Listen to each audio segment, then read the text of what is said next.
Tengo una tradición por esta época del año, desde hace tiempo, recopilar en un balance anual todo lo que me ha enseñado el año que se retira, en este caso el 2019. Un año especial, porque quieras que no, ha sido el año del podcast. No creo tanto en la utilidad de los nuevos propósitos como en vaciar la maleta al final y hacer un inventario. No en vano fui auditor fugazmente en otra vida. De todo se sale.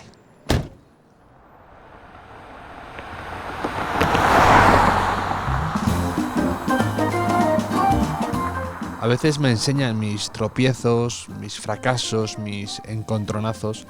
Otras, las menos, algún extraño momento de lucidez que haya podido tener por el camino. También me sirvo de las personas con las que me he ido topando, de las películas que he visto, de los libros leídos, de las fotos que me guardo en el móvil.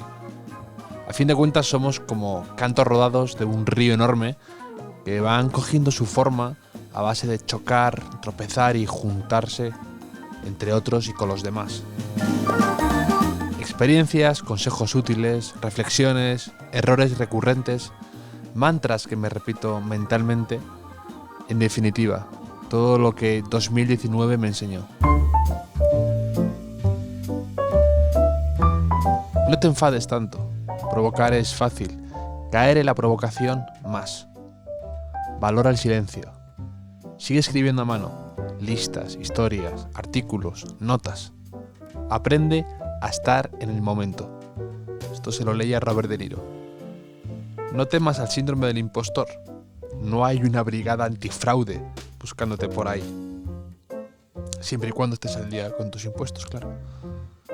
Lee Lo Esencial, de Miguel Milá. Recuerda siempre que el Titanic fue al iceberg y no el iceberg al Titanic. Sé sensible, que no frágil. No olvides que nadie te debe nada. Aléjate de las personas con la voz llena de dinero. Borra aprendiz de, o aspirante a, o proyecto de en tu bio de Twitter. Solo te resta valor y credibilidad a lo que haces. Puede que con más criterio y rigor que muchos profesionales y con el título. Mantente siempre curioso y enseñable. Aprende a hablar en público, un arte que nunca se termina de dominar del todo. Recuerda que hay dos tipos de personas, los que pagan para que alguien escuche sus problemas y los que consiguen que alguien pague por escuchar sus problemas.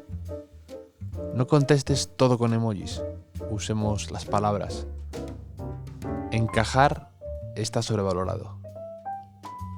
Ser impertinente no es ser auténtico. Enseña lo que haces. Si una cosa está bien hecha, es fuerte, es profunda, entonces queda en el tiempo. Esto lo decía el arquitecto Renzo Piano sobre los planos, sobre los edificios y yo creo que sobre la vida en general. A veces lo más fácil parece lo más difícil. Ponerte la ropa del gimnasio, sentarte en una silla a escribir, volver al sillón de la bici de spinning. Si quieres contar algo distinto, original, novedoso, deja de buscar toda la información en Google. Recuerda que todo el mundo está ahí y está categorizado por orden de popularidad. La elegancia bajo presión y la erudición inútil, dos virtudes en los demás que he aprendido a valorar con el tiempo. No persigas los likes, no hagas las cosas pensando en el algoritmo, no busques atajos siempre, disfruta del camino, aunque sea más largo o pedregoso. Si uno puede ver lo bello en la sombra de un poste de luz, probablemente capte lo bello de las pequeñas cosas. Rodearse de personas que ven placer en un poste de la luz debería ser obligatorio. Andy Warhol. Los langostinos y los fracasos en Sanlúcar saben mejor. No escribas para tus jefes. Sé una de esas personas con una brújula moral interna que apunta siempre al norte. Evita lo pretencioso. Foi solo se dice en España. y encima creemos que es lo refinado. Yo esto lo aprendí antes de ayer. Las personas que mejor hablan suelen ser primero las que mejor escuchan. Disfruta de cada sándwich, Warren Zevon. Nada mejor que un rodillo de goma espuma para los problemas de espalda. Lo clásico no es rancio, es todo lo que no se puede mejorar. Lo rancio no es clásico, es simplemente rancio. Si no puedes explicar un proyecto en 2 minutos, es que necesita más cocción. Cortar suele ser un acto de generosidad. Aprende a detectar y a escuchar a los profesores silenciosos. El dramaturgo David Mamet hablaba de los profesores silenciosos, que eran la página en blanco, la pausa al otro lado del teléfono, las dudas entre líneas. Hay que saber detectar eso. Haz que pasen cosas. Nunca desees aquello que no puedas conseguir por ti mismo, como la fama. Y no te enfades por aquello que no puedas controlar, como lo que votan los demás. Compárate siempre con la anterior versión de ti mismo. Devuelve esos libros que pediste prestado, aunque te dé vergüenza. Sé tan bueno que no te puedan ignorar. No temas romper filas. Si estás perdido, no te preocupes. Ya somos dos. Encontraremos la salida. Comparte lo que lees y comparte lo que escuchas. Todo lo que me ha enseñado 2019 ha salido publicado en mi última columna del número de enero de Vanity Fair, donde tengo una columna mensual, pero también quería aprovechar para compartirlo con los oyentes, porque a fin de cuentas ha sido, como he dicho antes, el año del podcast de Hotel Jorge Juan y me han enseñado un montón esta interacción habitual, recurrente con muchos oyentes que estéis al otro lado. Así que me hacía ilusión.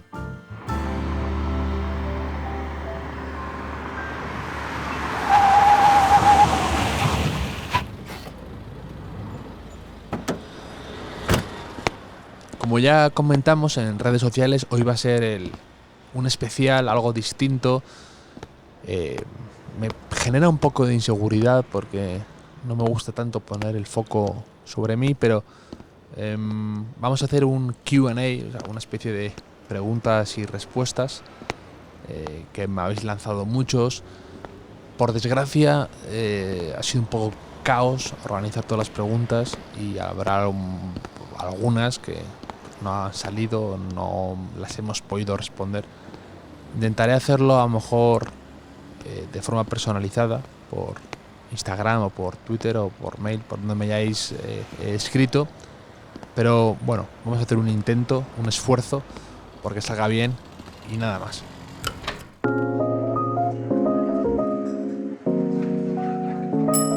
Bienvenidos al Hotel Jorge Juan, un podcast de Vanity Fair y Seagrams, con Javier Aznar.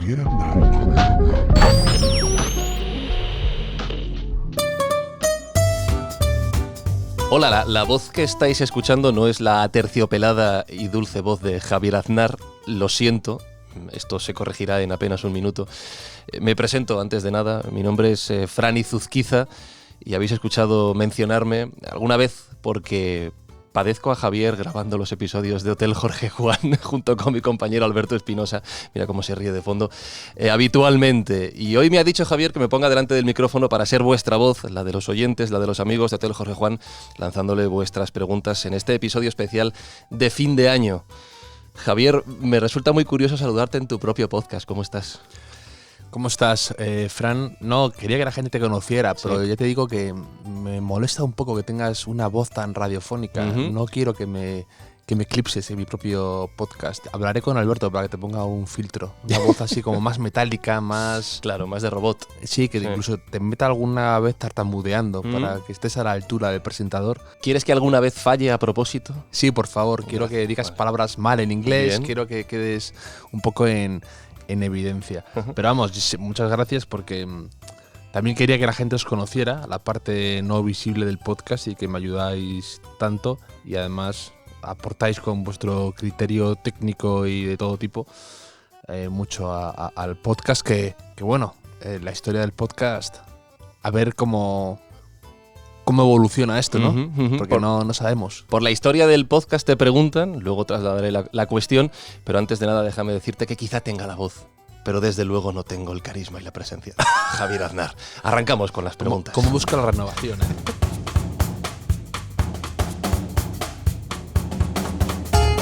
Primera cuestión, que además te la lanzan varias personas. Es uno de los temas más comentados de la historia de este podcast de Hotel Jorge Juan. La cookie.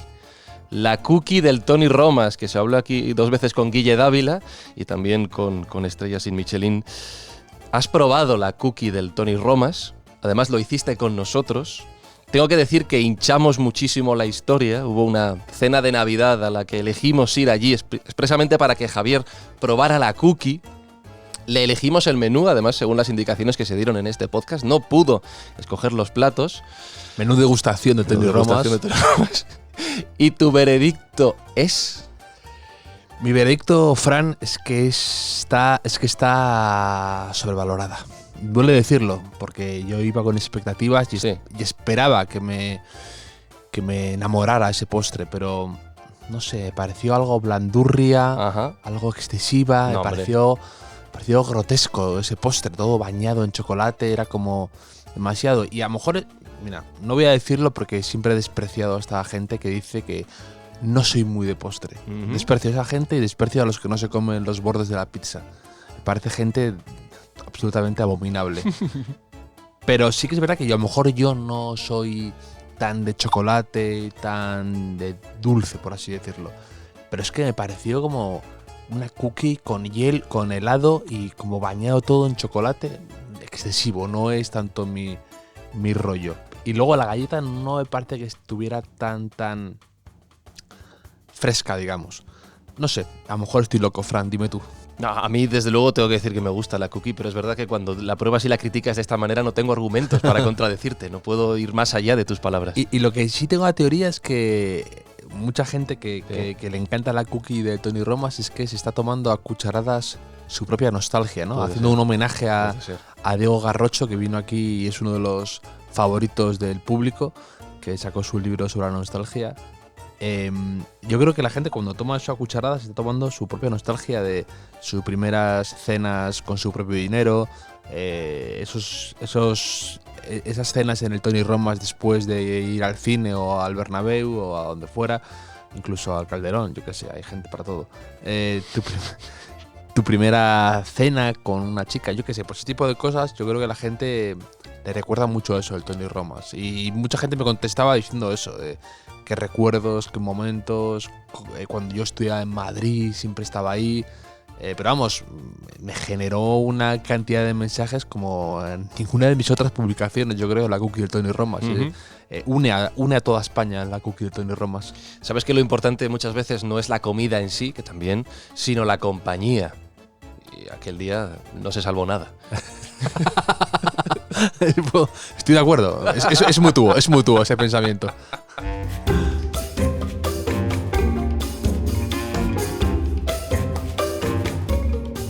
Junto varias preguntas en una sola, porque por ejemplo Natalia, algunas personas más, repiten una cuestión que me parece muy interesante hacerla de las primeras, que es ¿quién es Javier Aznar? Por ejemplo, leo una, dice Natalia, mi marido ha preguntado para el podcast ¿quién es Javier Aznar? Y yo me pregunto más bien, ¿quién quiere ser Javier Aznar? Ya le he dicho que las dos son preguntas quizá demasiado personales, pero es que somos psiquiatra y psicóloga. Así que esta respuesta te la van a evaluar. Gracias por Hotel Jorge Juan, han hecho del 2019 un año mejor. ¿Quién es Javier Aznar? Es que estas preguntas son como de entrevista de trabajo, ¿no? Sí. Eso y dónde te quieres ver dentro de 5 años. Hay una frase, hay una canción de Loquillo que me encanta, que dice: tuve muchos nombres, me vieron con otra cara, pero siempre fui yo, marcando una línea clara, ¿no? Entonces cuando la gente me pregunta quién es Javier Aznar, pues he firmado con seudónimo, he dejado de firmar con seudónimo, he escrito... La gente muchas veces eso me dice que no hay muchas fotos mías por ahí, lo cual lo agradezco enormemente, porque ¿quién es Javier Aznar? Es una pregunta que me aburre. No entiendo que el oyente me la haga, pero no me gusta tanto hablar de mí o de quién soy, por eso escribía mucho con seudónimo, porque es divertido escribir con un poco de distancia y no que recaiga todo sobre quién eres tú, de dónde vienes, qué hiciste.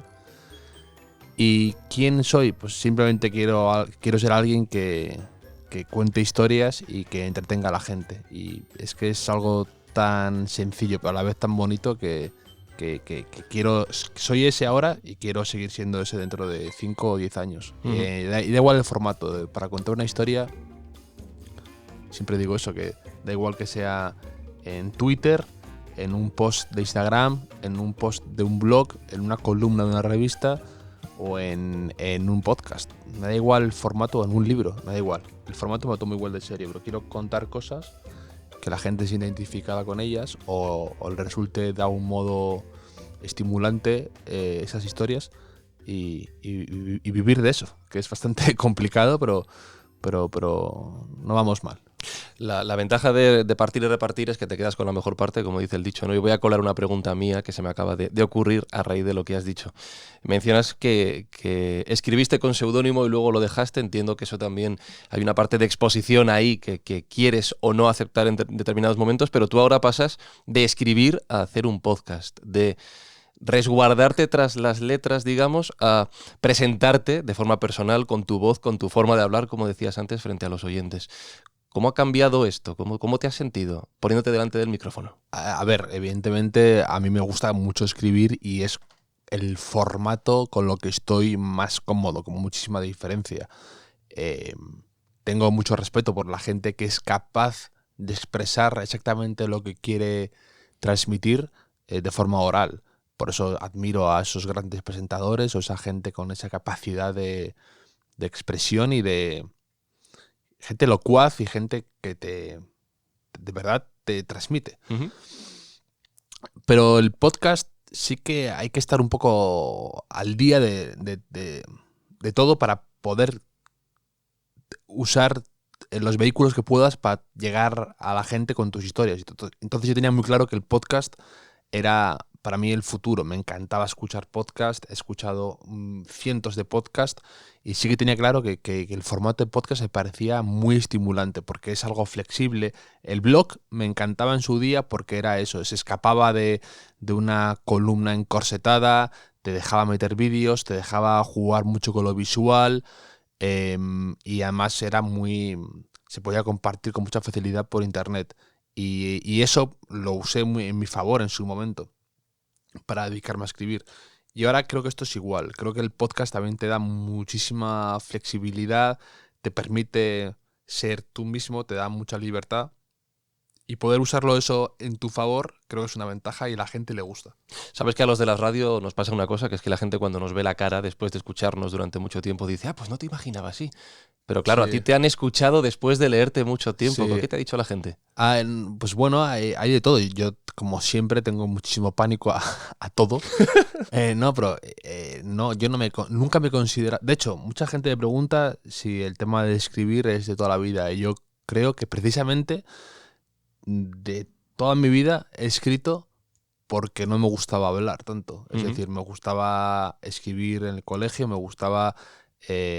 pues con la típica chica te escribías una carta, yo me la curraba un montón de 5 folios porque me sentía mucho más cómodo que explicándome. Y para mí siempre ha sido como un poco ese refugio.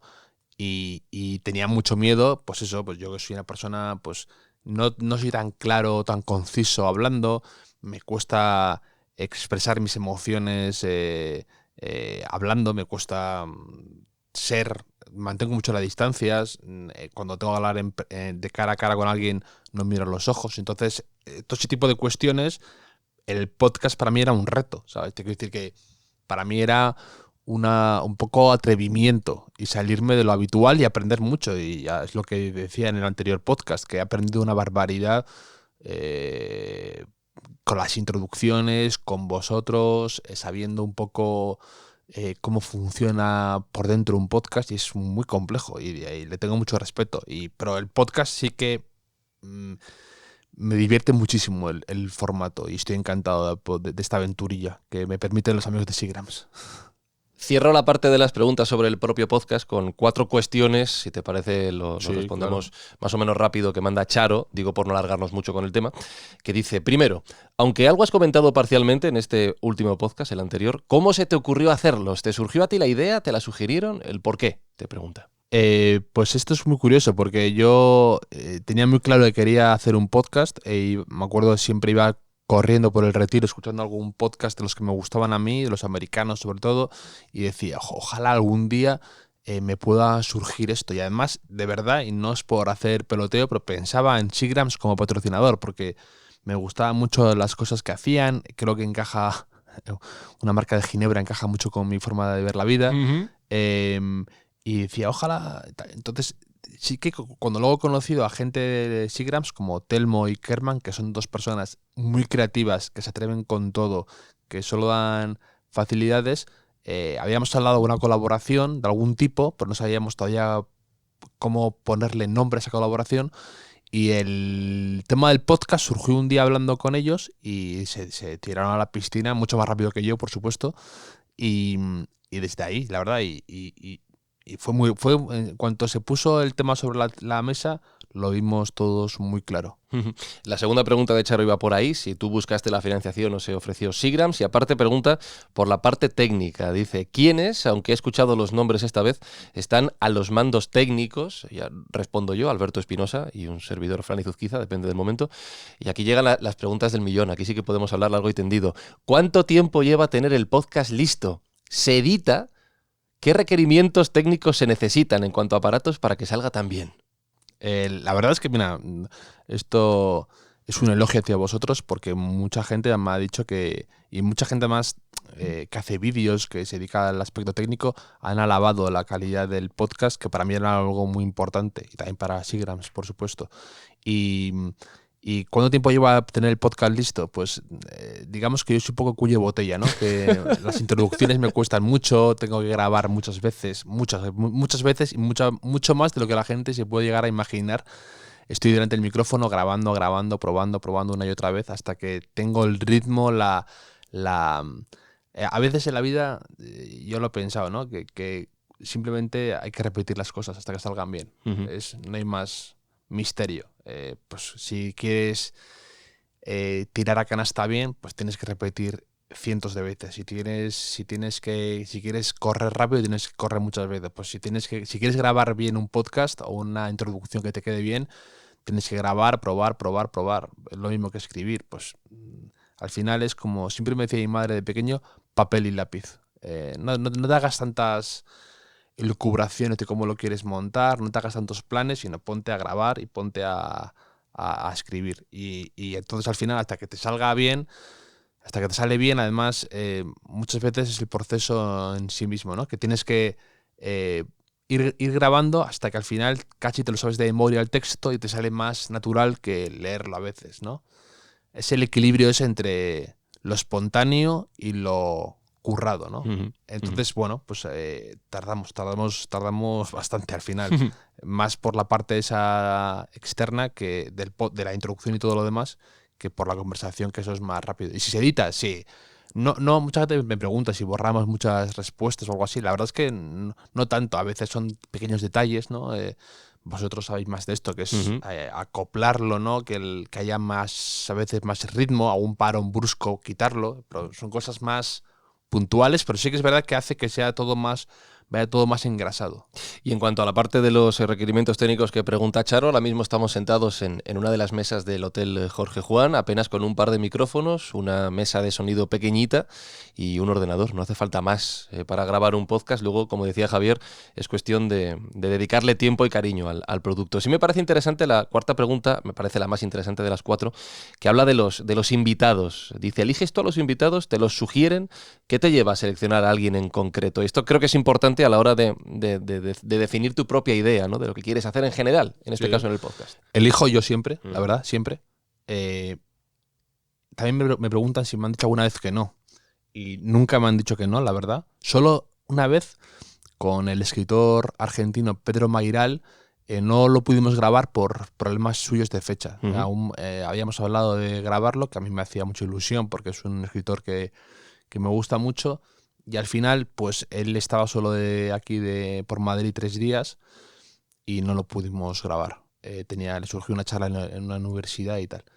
Pero no me ha dicho nadie que no. Y también me pregunta, ¿se ha ofrecido a alguien y la ha rechazado? Pues sí, podemos decir que sí. No tanto rechazarlo abiertamente, sino que pues que no te encaja a lo mejor en la idea. Sí, ¿no? o que tampoco lo veo en este momento, o que a lo mejor tampoco me gusta cuando es algo demasiado hecho para la promoción. Intento un poco escaparme de eso.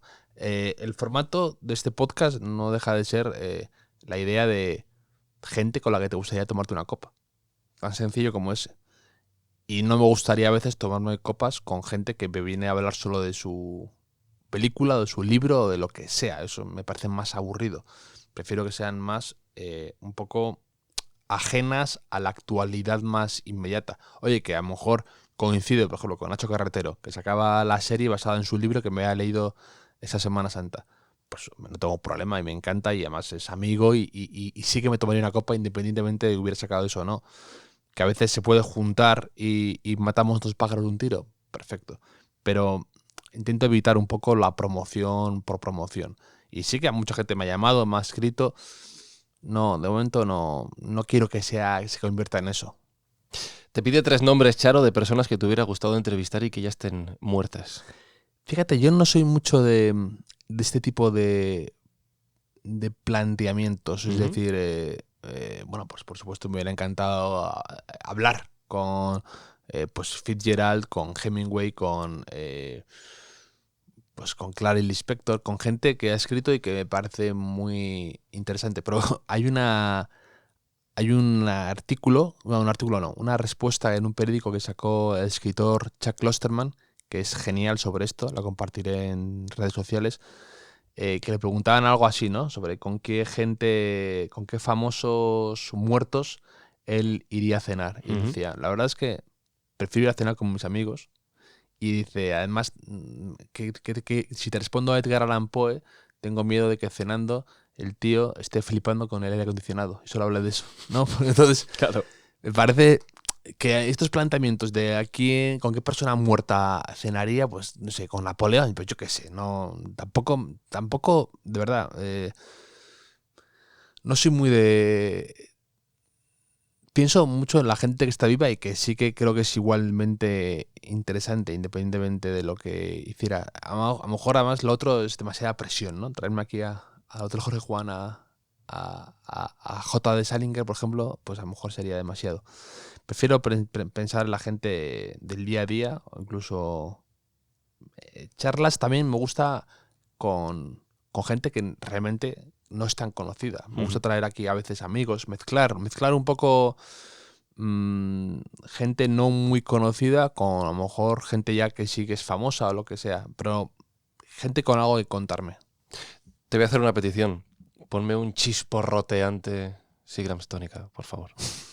Es la frase del... Sí. La frase del podcast, diría ya, lo de chisporroteante. Ya todo el mundo me vacila con el tema, pero bueno. ¿Esto es chisporroteante? No. ¡Oh!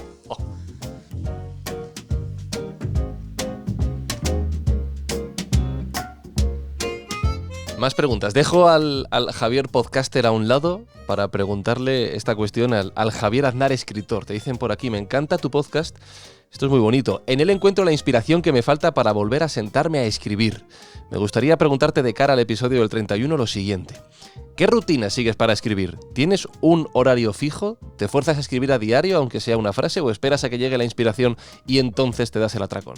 Esta es la pregunta para mí que más veces que más me hacen. La de, que es, yo creo que la gente piensa que yo me despierto a las 12 del mediodía en un bar rodeado de botellas vacías de Seagram's.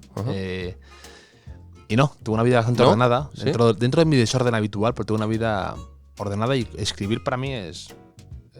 escribo, por supuesto, todos los días. Eso es un consejo que daba el escritor Simon Rich, que es un tipo que escribe mucho humor, que ha publicado varios libros y es guionista, ha sido guionista en Saturday Night Live, y él decía que escribía todos los días del año, escribía, y también lo dice mucho Stephen King, y yo intento cumplirlo. A ver, a veces no te da tiempo o no estás suficientemente inspirado o creativo para para ser un día muy productivo, digamos. Pero sí que todos los días escribo algo, me quedo con alguna idea, siempre estoy pensándole, siempre estoy dando vueltas a algo que ya pueda ser un posible artículo, una posible introducción, una posible columna para...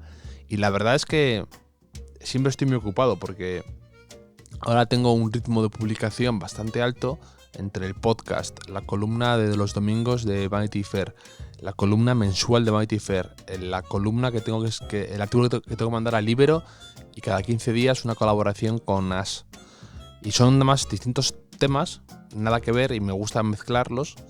Y la verdad es que al final estoy bastante liado y todos los días tengo que pensar historias, también pienso en posibles temas para un libro y todos los días del año sí que publico una idea, me anoto algo, me desarrollo, intento desarrollar y tirar hasta donde pueda alguna frase o alguna historia que me parece interesante. Luego hay mucha gente que admiro que escribe diarios. A mí me encanta leer diarios, ya lo he dicho muchas veces por aquí. Y yo no llevo un diario porque soy una persona muy poco constante y siempre lo he visto un poco difícil de llevar. Pero, por ejemplo, no deja de ser parecido un poco para mí Twitter. Twitter a veces es donde vuelco ideas o pensamientos o simplemente algo que yo considero ingenioso y me gusta mucho escribir en borrador muchas veces esa idea, ¿no? Hasta que me suena bien. Entonces ahí aprendo mucho. Fíjate que es una cosa que es una tontería, pero encajarlo en un número de caracteres me fuerza a jugar con las palabras, a ver si funciona así, si tiene punch, si está bien redactado, bien escrito. Y lo uso mucho como un pequeño laboratorio y no deja de ser una especie de... Yo lo veo como un pequeño diario en el que a veces comparto pues mis ideas, algo que de repente se me ha cruzado y que no me da para un artículo, que no me da para algo, para un libro. Y me gusta mucho jugar con eso. Y para mí aprendo mucho también escribiendo ahí. La gente está muy, muy demonizado las redes sociales. Uh-huh. Y a mí me gusta trabajar con ellas. De hecho, en este sentido te preguntan también si para tomar notas llevas una libreta, las apuntas en el móvil, llevas algo en concreto, una app para guardar estas ideas. Sí, uso siempre una libreta que es de Travelers, que me gusta mucho, esa marca que tiene unas libretas que más son como de cuero, me gusta mucho más que la Moleskine y trabajo muy bien con ellas. Y también uso al mismo tiempo una app que he recomendado varias veces que se llama Notability, que para mí es tremendamente útil porque me permite recortar fotos e integrarlas, puedo anotarlo con el Apple Pencil de mi iPad, que es con lo que trabajo mucho, y es como muy interactivo. Yo lo uso para el podcast, me permite escribir cosas a mano a la vez que ordenador y que meter fotos o un vídeo, y esa mezcla me resulta muy me ayuda mucho a trabajar con eso. Uh-huh. Sobre tu día a día has dicho una cosa que me llama la atención. Has dicho, mucha gente piensa que me levanto a las 12 de la mañana, me despierto en un bar rodeado de botellas vacías de Seagrams y no puedo resistirme a preguntar, ¿Javier Aznar madruga? Eso es lo que a la gente siempre me preguntan, ¿sí? Eso, amigos míos, pero tú, por ejemplo, ¿a qué te despiertas? Esa es la pregunta que todo el mundo... Queremos saber. Pues casi siempre madrugo, evidentemente. ¿Qué es madrugar para Javier Aznar? Pues siempre amanezco a las 10:30 de la mañana. Emerjo del edredón con a duras penas. No, pero madrugo siempre a las 8. Siempre estoy en marcha. Casi siempre. Lo que pasa es que a veces tengo entregas, por ejemplo, de As, imagínate. Uh-huh. Tengo que escribir, otro día tuve que escribir sobre el Madrid-Barça. Y tuve que mandarlo a última hora. Entonces me quedo escribiendo hasta tarde, que me gusta mucho escribir por la noche, demasiado. Uh-huh. Y ahí pues me perdono un par de horas o me perdono más tarde despertarme. Pero sí que en el fondo no me gusta ir intento no ir en contra de la mayoría de la gente. Es decir, no me gusta...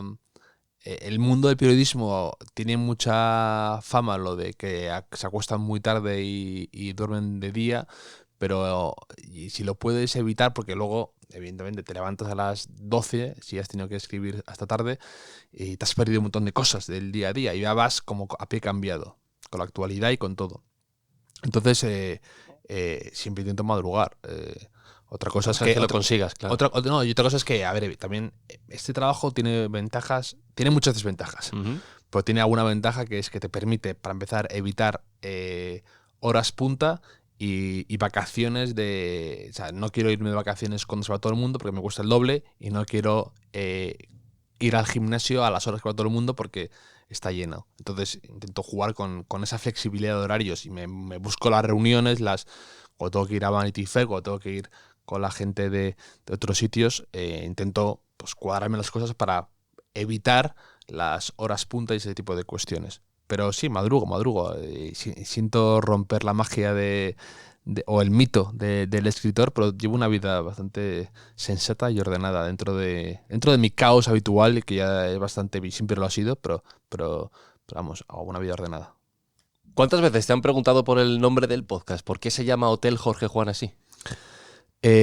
Muchas veces, la verdad, pero no tantas como en un principio hubiera pensado, porque la gente ha entrado muy bien con el juego del hotel. Y sí que enseguida la gente ha pillado la idea de lo que queríamos hacer, que siempre eso te da un poco de miedo al principio. Es tan sencillo como que en Jorge Juan es donde tenemos el estudio, donde lo grabamos, y a la vez Jorge Juan es una calle de Madrid que conozco bien y que siempre me ha parecido muy inspiradora. Para empezar, pues es una calle que me gusta mucho, que quitaron un carril para dárselo a los peatones y a las terrazas, que es muy madrileño eso. La gente no, pero es una calle que pasa muchos coches y decidieron quitar un carril en favor de poner terrazas y terrazas y terrazas. Esto está lleno de terrazas, de restaurantes. Me gusta mucho que pases por la calle y hay un montón de gente siempre, un montón de cocineros y de gente de los restaurantes fumando fuera, hablando, y le da como mucho rollo. Luego tienes una calle con callejones que son muy bonitos, tiene tiendas de arte que me interesan. Bueno, en general es una calle que me gusta mucho. Tengo el Club Matador abajo y tiene esa mezcla un poco muy de estilo de vida, que creo que encajaba con lo que queríamos hablar, y con Vanity Fair y con Seagrams. Entonces fue fácil decidir el nombre y me gusta, ya funciona muy bien. Yo me imagino cómo se imaginan a su vez los oyentes cómo es el hotel por dentro, ¿no? Esa foto mental que todos tenemos cuando sí, porque alguna vez además nos han propuesto hacerlo en vídeo, y yo no soy partidario, y creo que vosotros tampoco, porque al final pierde la magia. Pierde la magia, claro. Y sí que a lo mejor en algún futuro lo colgamos en YouTube para la gente que consume mucho YouTube. Yo tampoco soy muy de YouTube, es curioso esto, pero hay gente que sí que le gusta consumirlo ahí y tener a lo mejor marcas de tiempo, y esa es una de las cosas que tenemos que trabajar para el futuro, que son peticiones de oyentes. Eso, y también lo de hacer una especie de que tengo que pensar como de guía o de agenda de todas las cosas que los invitados recomiendan, ¿no? De libros que recomiendan, de restaurantes, de películas, son tantas a veces que o son nombres que la gente no se queda con ellos, y tener luego como una especie de guía a la que acudir es útil. Es una cosa que tengo ahí pendiente. ¿Incluiremos la cookie en esa guía? La cookie, creo que hay cosas mejores en las que investigar. Ahora mismo estamos en la biblioteca del Hotel Jorge Juan, biblioteca abundante en títulos, y te preguntan por aquí si eres partidario de la lectura en versión original, si sí o si no, y por qué lees más en español controlando perfectamente el inglés. Si lo haces, ¿por qué te aporta más para escribir? Bueno, para empezar, controlo el inglés, pero tampoco... Es decir, no es que lea exactamente igual en español que en inglés. Y, por ejemplo, con libros que son muy descriptivos, leer en inglés me cansa más. Es decir, si tengo que leerme una descripción de 2 folios sobre un estanque con palabras en inglés de juncos y de flores raras, me voy tropezando con palabras que no estoy tan familiarizado, y me distrae un poco no saber. Por el contexto lo puedes adivinar de qué te están hablando, o puedes pasar de largo, pero me distrae. Leo mucho guión, libros como rápidos de leer, sí que me los leo en inglés perfectamente y encantado. Pero también es verdad que dedicándome al tema de escribir, es bueno leer en español, porque al final el vocabulario, los trucos de sintaxis, los recursos literarios, me gusta reforzarlos en español y me inspiran y me ayuda a mejorar. Entonces esa mezcla, intento leer mucho en inglés, pero quiero que prevalezca en español. Preguntas mucho en Hotel Jorge Juan sobre libros, sobre películas, sobre obras en general, perdón, y los oyentes del programa te trasladan esta misma pregunta, así que si quieres vamos por partes, venimos de hablar de libros y por ejemplo Juanjo te dice tu top 10 o top 5, te deja un poquito de margen, Sí. de libros leídos este año. Casi todos los libros que leo, dice Juanjo, son recomendaciones tuyas, así que te dejo la presión de decirle los 5 libros que debe leer en 2020. Qué presión me mete Juanjo. Es que el tema de recomendar libros siempre ha parecido algo complicado, porque llevo muy mal cuando recomiendo un libro y a algún amigo no le gusta. Y me tomo como muy personal. Y sí que es verdad que leer es un tema muy... hay gente que le gusta un tipo de lecturas, otros otro, y encontrar algo... Al final recurro a los que sé que funcionan muy bien siempre. Pero bueno, intentaremos... Yo voy a dar mi lista de los libros que más me han gustado, que tengo que meter a... Bueno, para empezar antes de nada, es obligatorio recomendar los libros de la gente que ha venido al podcast. Claro. Que es verdad que es un privilegio, sinceramente, el poder leerte un libro y luego tener una charla disponible con Karina, con Nacho Carretero, con Manuel Javois, con Diego Garrocho, con Laura Ferrero, con todo el mundo que ha venido aquí a hablar de un libro en cuestión, y ahí sí que es meterte en la rutina de una persona y todo eso. En El Guardián del Centeno, Holden Caulfield decía: me gustan los libros a los que al acabar desearía ser amigo del autor para llamarle por teléfono y poder hablar sobre el libro. Y yo a veces he tenido esa suerte, ¿no? De poder llamar a ese amigo y decirle: oye, ¿cómo se te ocurre esta idea? ¿O cómo desarrollaste esto? Y lo intento trasladar aquí al podcast. Y entonces, para empezar, sí que hay libros de gente brillante que están teniendo muchísimo éxito y que recomiendo acudir a ellos. Aparte ya de la gente que viene al podcast, pues para mí uno de los libros del año ha sido Una cierta edad, de Marcos Ordóñez, de Anagrama, que son sus diarios, es el crítico de teatro del país. Y para mí está lleno de ideas buenas, es la madurez de un escritor como Marcos Ordóñez, que para mí es brillante. Si te gusta un poco la cultura, si tienes curiosidad, ese libro para mí es muy recomendable. Si te gusta leer diarios, ese formato, ese género es maravilloso, este libro. Luego he disfrutado mucho Días temibles, de Amy Holmes. Me ha encantado Gente normal, de Sally Rooney, que es la nueva estrella de la literatura, una chica joven que lo está reventando en todos lados. Me ha gustado mucho un libro que se llama Historias reales, de Helen Garner, que lo ha publicado en Libros del Asteroide. Me ha encantado Sábado Domingo, de Ray Loriga, que es como una obra, parece como menor suya, después de su éxito de Redención, ¿no? Sí, Redención, creo, sí. Redención, que fue el Premio Planeta, o Premio Alfaguara, perdona. Y este libro es como es pequeñito, es fino, parece que no va de nada, de gran cosa, transcurre todo como en un fin de semana, por así decirlo, Sábado Domingo, de ahí el nombre, y me ha encantado, porque creo que Ray Loriga es muy bueno. Me ha gustado mucho La luz oscura, de María Gainza, es una argentina que ha ganado un premio, y está muy relacionado con el tema del arte. Y tuvo un libro que se llamaba El nervio óptico, que tuvo muchísimo éxito, y ahora ha sacado La luz oscura, que muy premiado y muy recomendable. También me ha gustado mucho Crecer era esto, estrellarse básicamente, entre paréntesis, que es de una chica que se llama Pilar Franco, que es típico libro que he puesto algún párrafo suyo en Instagram y todo el mundo me pregunta ¿de quién es? ¿De quién es? ¿De quién es? Que me gusta mucho más hacer eso que poner debajo el título, porque al final generas curiosidad. Y muchísima gente me preguntó de esto que dices, engancha, este libro, estas ideas, este párrafo está muy bien escrito porque enseguida la gente tiene curiosidad. Luego hay una cosa también de arte, me ha encantado un libro que se llama Con los ojos bien abiertos, de Julian Barnes, me ha encantado. Y bueno, eso es ahí va una buena lista ya. Te pregunto también por películas. Películas. Un top. Este año, fíjate, de películas no he acabado tan fascinado como otros años, pero bueno, ha habido cosas que me han gustado. Para empezar, la de Tarantino, Érase una vez en Hollywood, que vino aquí Carlos Marañón a hablar sobre ella y fue uno de los podcasts que más he notado que a la gente le gustó. Marañón es un tipo que sabe de cine una barbaridad y además es un placer charlar con él y fue ese podcast le tengo mucho cariño.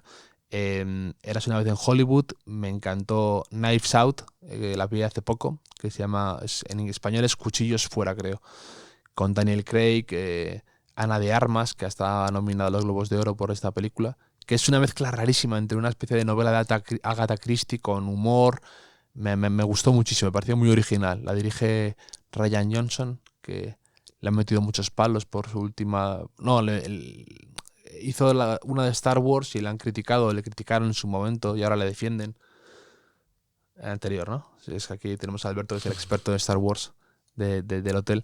Y es un tipo muy original, muy creativo con las películas. Todo lo que hace es como una especie de homenaje al cine antiguo, pero él lo reconvierte en algo muy diferente y me ha encantado esa. Me gustó Parásitos, que es la película esta que todo el mundo habla del director coreano, que fíjate, cuando la vi, este director me encantaba. De hecho, Memories of Murder, que es una película suya como de 2002, para mí es de las mejores películas de lo que llamamos del siglo XXI. Me fascinó esa película y la he recomendado mucho, diferente a todo.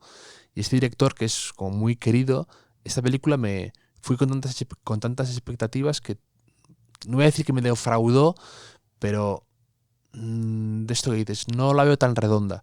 Pero sin embargo, estuve pensando días y días en esta película. Sin que te des cuenta, hay películas que no sé por qué de repente se quedan en tu cerebro instaladas y recurres a ella y te acuerdas de ella y piensas en una escena y piensas en un momento y piensas en una doble lectura. Y esta película me ha pasado eso, que como que la he ido digiriendo según pasaban los días. Luego me ha encantado Booksmart, aquí se llama Super Empollonas, creo, que la dirige Olivia Wilde. Y luego me encanta también no sé si es coreana o china, no sé, me da miedo meter la pata, pero se llama Burning, que está basado en un cuento pequeñito de Murakami y la película la amplían y es larga, pero me pareció espectacular. Es como un triángulo amoroso con un poco de misterio entre un chico como muy humilde, otro chico es como una especie de Gatsby y una chica. Y está fenomenal esta película, me encantó. Y también otra que le das, como Parásitos, que le das vueltas y vueltas y vueltas. Y así este es mi top de películas del año 2019. Y con todo lo que se ha mencionado aquí en Hotel Jorge Juan, no vas a mencionar el Joker. Es que, fíjate, para mí eso está dentro de las decepciones del año, te diría. No soy tan del Joker. Para mí ha habido decepciones de películas y de series este año. Te meto el Joker, que no te voy a decir que no me gustara, que no me lo pasara bien, pero esperaba algo más. Creo que está un poco sobrevalorada. También, por ejemplo, el documental de Bob Dylan en Netflix de Scorsese siendo yo muy de Dylan, me esperaba algo mejor o que me impactara más y me dejó un poco frío. Luego hay una película romántica que habían puesto por las nubes que se llama Crazy Rich Asians, fue como un bombazo en el mundo asiático y en Estados Unidos. La gente se volvió loca con esta película porque está basada en un libro y me pareció infumable esa película. La vi en Netflix y me pareció durísima, muy cursi, no le vi la gracia.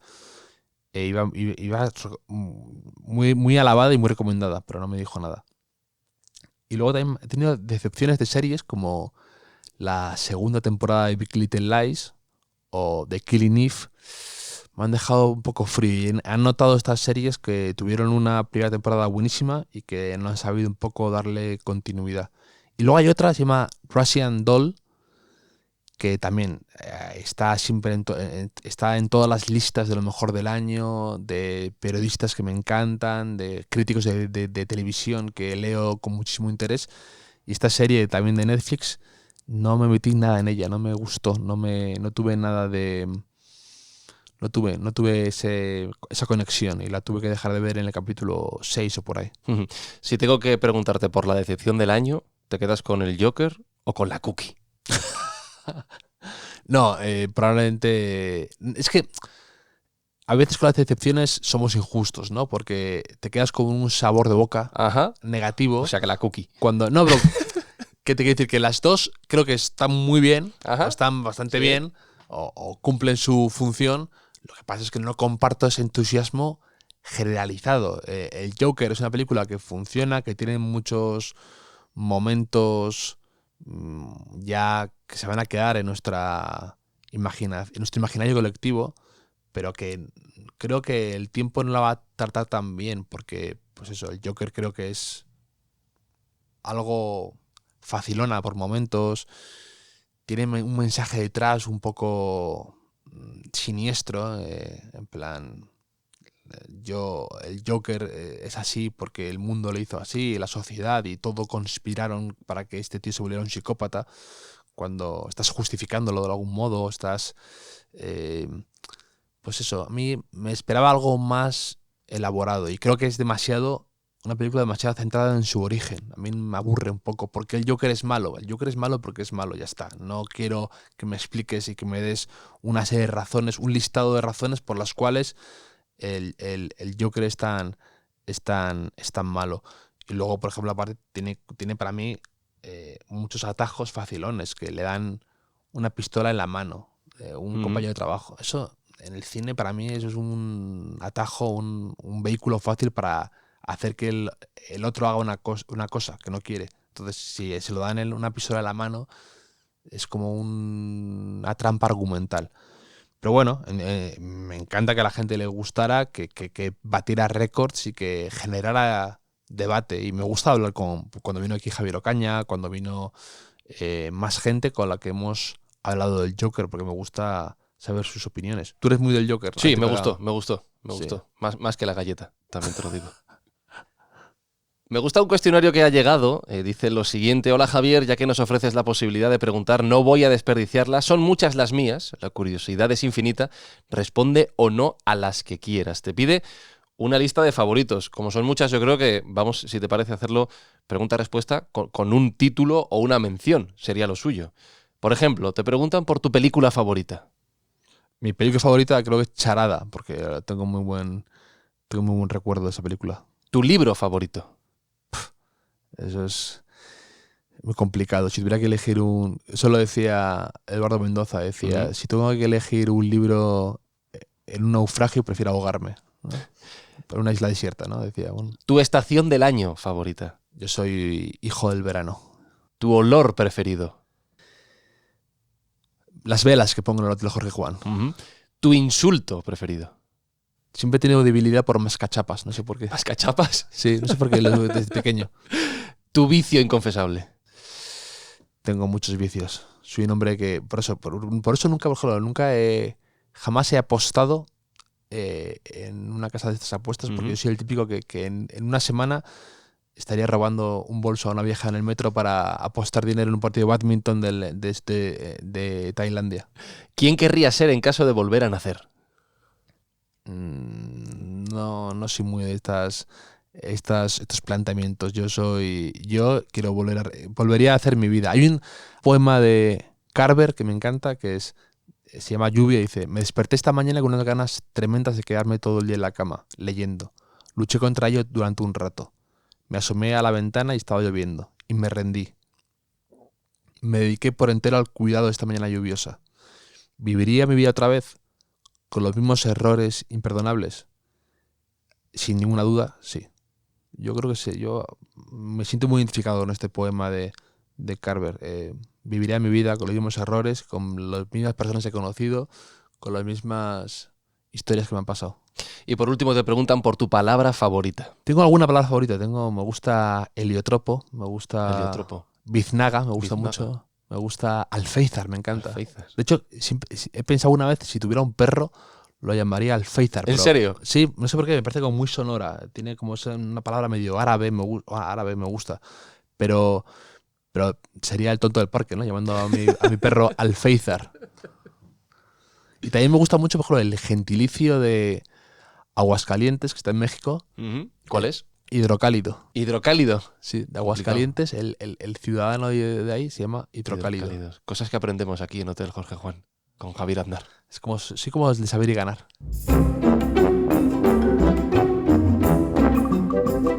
Te preguntan por contenidos, hay varias preguntas recurrentes, por ejemplo, si hablaremos de política aquí en Hotel Jorge Juan, pero sí me sorprende que preguntan por deportes, que si vas a traer a un deportista, que si va a venir aquí algún deportista a Hotel Jorge Juan. Sí, también me han preguntado mucho por Xabi Alonso, que es buen amigo, y deportista sí que sin duda vendrán alguno pronto. Además, a mí me encanta, y muchas veces lo he mencionado, y me gusta todo lo que hay alrededor del deporte.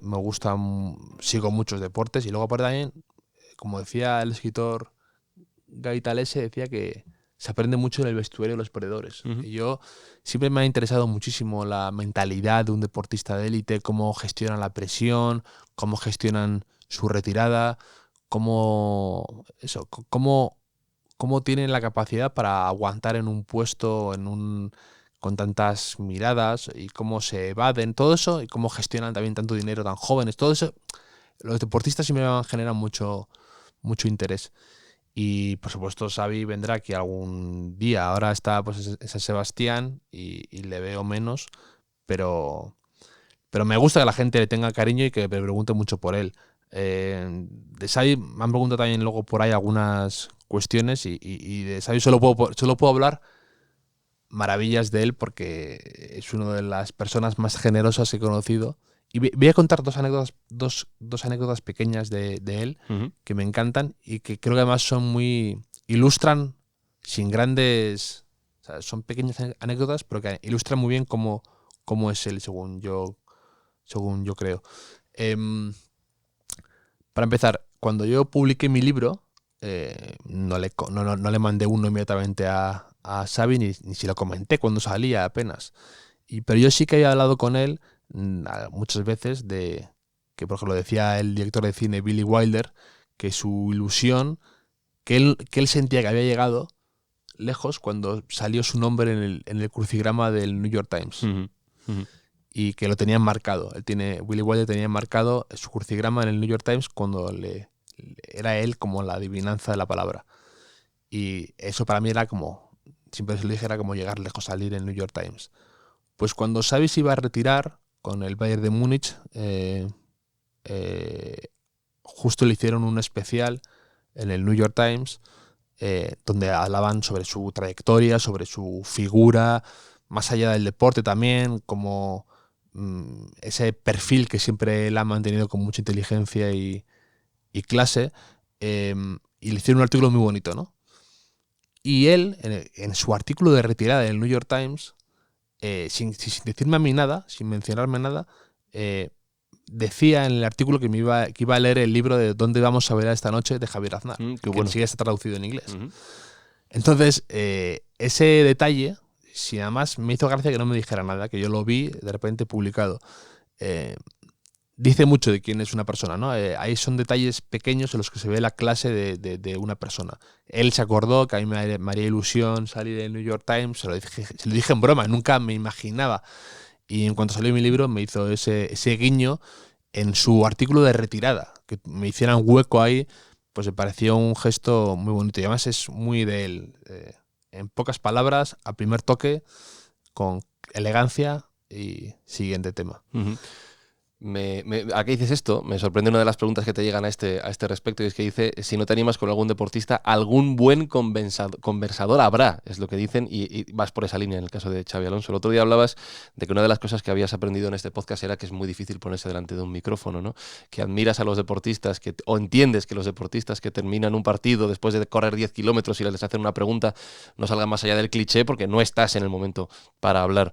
En el caso de Xavi o de otros muchos deportistas, ¿nos sorprenderíamos si vinieran aquí alguno de ellos a Hotel por Jorge Juan? supuesto. Yo creo que además he conocido a futbolistas y a deportistas y te diré que me sorprenden y hasta te hace sentir un poco culpable. Dices, a ver, tú deberías ser bastante zoquete y dedicarte solamente a esto y no tener tantas inquietudes o no saber tanto o no ser tan responsable en algunas cosas. Y dices, encima ganas toda esta fortuna, te va bien y encima tienes estas reflexiones. No, esto es mi territorio, el territorio más artístico, intelectual y te hace sentir culpable, ¿no?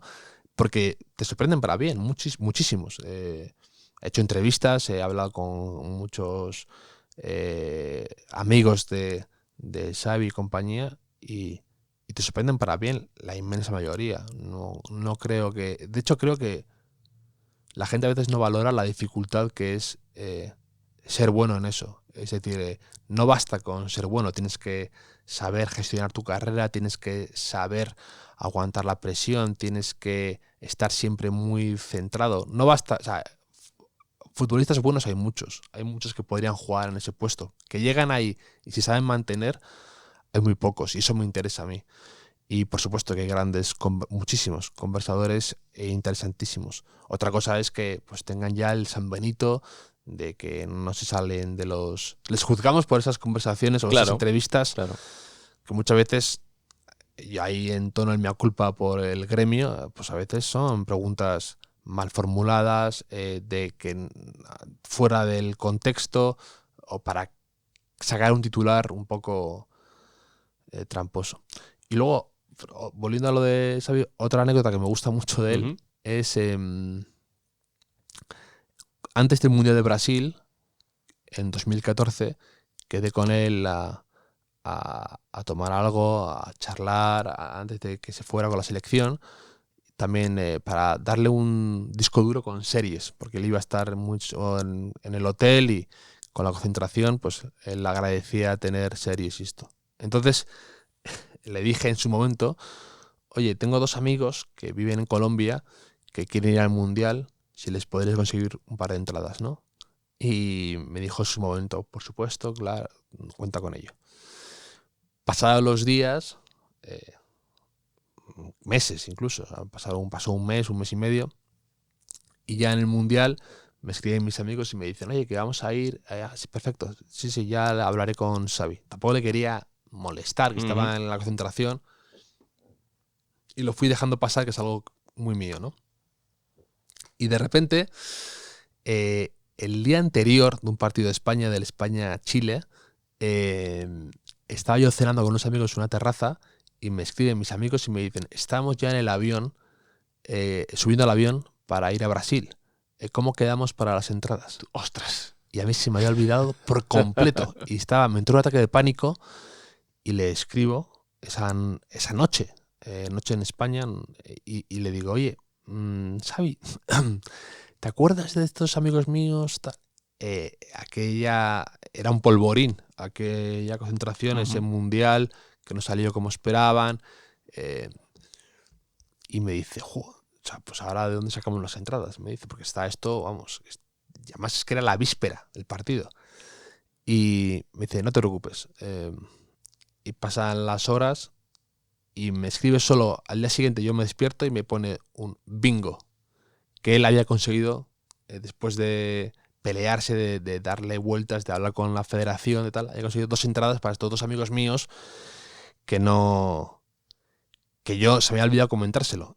Y eso también es muy de él, ¿no? Esos detalles que se vuelve algún amigo tuyo que no conoce y que te hacen quedar a ti bien. Y él, que era una presión asfixiante, toda la prensa dándoles palos porque habían perdido el partido anterior, muchísima presión en el ambiente, la federación enclaustrada ahí en Brasil, y el tipo consigue moverse para darme 2 entradas a 2 amigos cuando ya estaba todo copadísimo de invitados, de compromisos, de todo.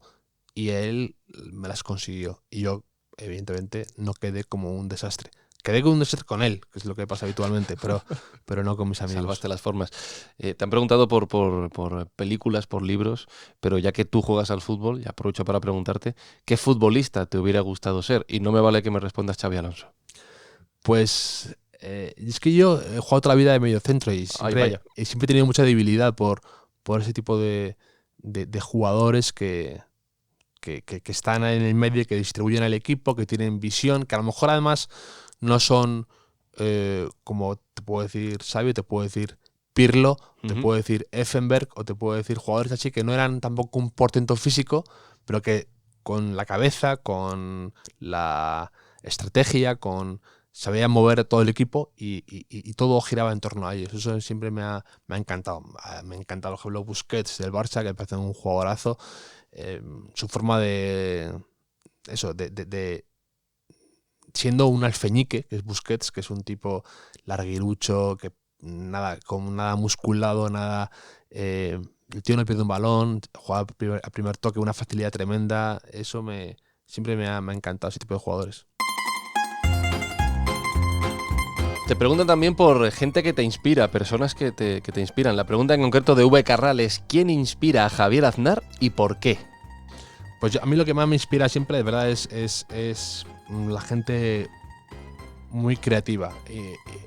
Que pueden ser escritores, que pueden ser directores de cine, que puede ser incluso gente de la publicidad, pintores, pero me gusta mucho ese tipo de gente, ¿no? Con mucha capacidad para contar historias, para hacer soñar a los demás, para usar el ingenio, el humor, la imaginación como un arma de entretenimiento. Eso siempre me ha fascinado y lo he envidiado, y la gente que es lo he envidiado además, pues, que te lees un libro de un escritor que admiras y dices: nunca seré tan bueno como esto, nunca podré dedicarme a esto.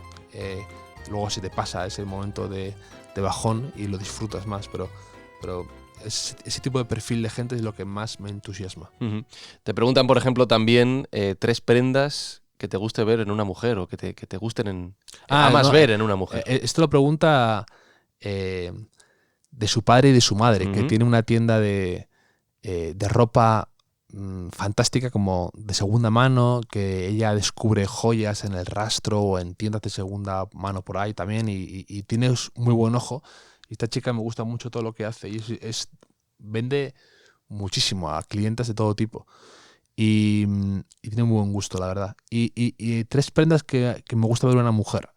Soy muy sencillo en esto, ¿eh? Me gusta una camisa blanca, unos pantalones vaqueros. Saber llevar un pantalón vaquero es todo un arte, yo creo. Y luego un abrigo largo. En una chica me encanta ver un abrigo largo. Creo que estiliza mucho y me parece muy elegante.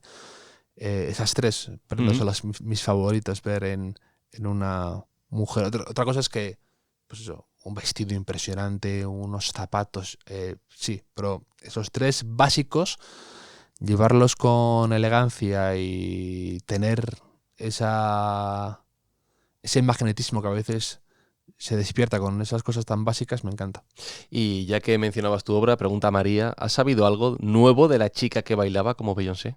Pues sí, he tenido algún update sobre su vida a través de su primo.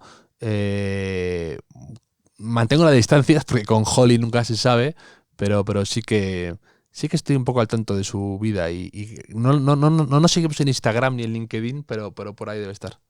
En Hotel Jorge Juan se habla mucho también de comida, de cócteles, de todo lo que puedas comer y beber, por supuesto, y hay varias preguntas relacionadas con el tema. Por ejemplo, pregunta Daniel Lorenzo: ¿cuál dirías que es tu mejor recuerdo en un restaurante?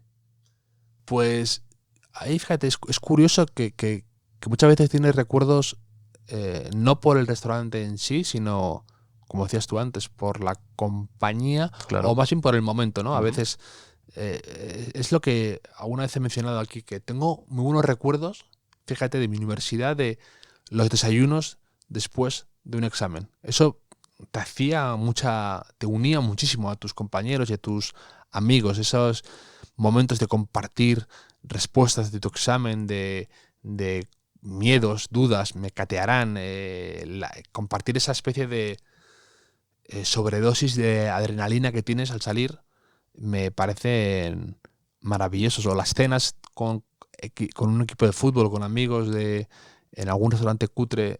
Tengo muy buenos recuerdos de esos momentos, que no son grandes restaurantes, pero sí que lo guardo con mucho cariño. Y luego también, pues evidentemente, lo tengo asociado a esos viajes bonitos con gente, los primeros sitios a los que fui a cenar con Carolina. Pero te diré que mis momentos favoritos o lo que guardo con más cariño en mi cabeza es la siguiente cena. O sea, el saber que el viernes que viene tengo una cena o he quedado con mis amigos o con... La expectativa. La expectativa, eso es lo que me mantiene a mí fascinado en los restaurantes, que aún despierte eso en mí, las ganas de conocer un nuevo sitio, el que van a abrir, que eso es lo que me mantiene todavía con mucho interés. Antonio te pregunta por tu cóctel favorito. Aquí voy a tirar de Bloody Mary. Me encanta el Bloody Mary. No es tan fácil de preparar y te encuentras por ahí mucho Bloody Mary falso o repugnante. Y luego me gusta mucho el Martini y el Tom Collins. Y por supuesto, todo con Seagrams, claro. Chisporroteante, como decías antes, ¿no? Y te preguntan también por aquí, esta pregunta me hace mucha gracia. ¿Algún chino decente y no aceitoso para pedir a domicilio en Madrid? ¿Algún chino decente? Yo no pido mucho a restaurantes chinos, la verdad. A domicilio solo pido otras cosas. Pero, por ejemplo, hay uno en Madrid que me gusta, no sé si entraría dentro del chino clásico, tipo La Gran Muralla, pero hay uno que se llama parecido, es La Pagoda, que funciona muy bien. No sé si tiene un reparto a domicilio muy amplio o si funciona con delivery y estas cosas, pero La Pagoda yo a las veces que pido me gusta mucho. Mira, no había visto la pregunta de Marian, que dice que si la cookie merece la pena. Yo creo, Marian, que a estas alturas de la charla te ha quedado más. No hay ninguna duda, ¿no? No. Vale. Te preguntan por varias películas en concreto. Dice por aquí Nahuel Pi. Dice para el cuestionario: ¿has visto La Gran Belleza? ¿Qué te pareció? Pues, por ejemplo, La Gran Belleza es una película que no sé por qué muchísima gente me pregunta por ella. No sé si es porque el protagonista es un escritor que publicó un libro y luego no hizo nada más en su vida. No sé si tienen esas expectativas en mí. Y me gusta La Gran Belleza, pero tampoco es esa película que a mí recurro a ella siempre. Es decir, no tengo esa conexión que mucha gente a lo mejor cree que puedo tener con ella. Como todo lo de Sorrentino, pues es un torrente visual, me gusta. Es un director muy excesivo y para mí muy de escenas, como muy de momentos. Y eso me gusta en un director porque me gusta la gente que es capaz de centrarse en momentos fugaces o en cuestiones pequeñas y resaltarlas. Pero, por ejemplo, una de las películas de este año para mí también, que me pareció muy interesante, es la de Loro, que es de Sorrentino, que va sobre Berlusconi, ¿no? Y esa película tiene como unas escenas que son apoteósicas. Quizá el resultado final no es tan redondo o peca es muy larga y todo ese tipo de cuestiones que hacen que Sorrentino a veces sea excesivo, pero me gusta. Hay una escena en la que Berlusconi llama por teléfono a una persona random, a una ama de casa italiana, y no para hasta venderle un piso, que me encanta. Esa forma como de plasmarte que Berlusconi sigue teniendo ese hambre por hacer dinero, por seducir a la gente, por ser capaz de manipular los deseos de las personas. Y esa escena, que lo hace el mismo actor de La Gran Belleza, que da vida a Berlusconi, es genial. Y solo por eso merece la pena la película. Y yo soy muy de eso, como de rescatar una película o defender la capa de espada solo por una escena, solo por un momento. Y Sorrentino es muy de esto. Y La Gran Belleza, pues quizás irregular, quizás excesiva, quizás un poco barroca o petulante, no sé. me gusta bastante y disfruté con ella. Fíjate que otra pregunta sobre esta película viene ya con crítica incorporada. Además te habla de usted, Sí. cosa que me gusta mucho. Dice, ¿no le pareció La gran belleza una peli nihilista de un horroroso pasotismo moral? Fíjate, el otro día leí a Pedro Torrijos en Twitter decir que no le gustan la gente que juzga una película por su trama solamente, ¿no? Dice que esos son las mismas personas que dicen que una película, perdón, que un cuadro abstracto lo pinta un niño de 4 años. Y a veces noto como que esto, ¿no? Como que criticamos una película por su trama o por la brújula moral de sus protagonistas. Y a mí eso me da absolutamente igual. No tengo por qué simpatizar o que me parezcan mejores o peores personas para que la película me parezca mejor o peor. Hay muchos otros factores que una película valoro tanto o más que la trama o la moralidad de los personajes. Y pues, probablemente es una película bastante nihilista y los protagonistas sean unos seres un poco abyectos en ocasiones, pero no por ello me parece que sea una película que haya que criticarla o que sea peor que otras, porque no tenga unos valores. No todo el mundo va a ser Fernando León de Aranoa o Ken Loach, que hablan como de películas que tratan de elevar al ser humano o de al menos dar dotarles de una cierta brújula moral. A mí eso me aburre más. Has dicho algo que me parece muy interesante, que aprovecho para preguntarte. Esta crítica de cualquier cuadro abstracto lo podría hacer un niño de 4 años. Cuando te pones a crear, bien sea pintura, en tu caso textos, te das cuenta de que realmente las cosas no son tan fáciles como parecen, que la crítica es mucho más injusta de lo que realmente merecería ese creador. Sí, al mismo tiempo, lo que te digo, me gusta también que la gente tenga opinión sobre el arte y sobre lo que ve. Lo que pasa es que a veces pecamos de ser facilones o de nadar en la superficie con todo. Te hablo de la gastronomía, te hablo de la pintura, te hablo de la literatura, del cine. Me gusta que la gente tenga opinión y que se moje además. Y por eso esta pregunta, independientemente de lo que yo crea, se ha mojado. Pues, se ha mojado, desde ¿no? luego. Pero a veces somos demasiado de polarizar, ¿no? O sea, la gran belleza o es una obra maestra o es una película abyecta y Sorrentino es un cocainómano que no deja de crear imágenes barrocas. Pues a lo mejor hay un término medio o me ha parecido una película interesante. Y sobre todo porque en el caso de Sorrentino es que me parece un tío original y que plantea películas originales y un poco distintas a lo habitual y tiene un lenguaje propio y eso siempre me interesa. Te preguntan por algo más ligerito, en este caso por Love Actually, y dicen: ayer, como ya es tradición en estas fechas, la estuve viendo, muy típico, sí, y me gustaría saber cuál de todas las relaciones o historias de amor, familiar o de amistad es tu favorita.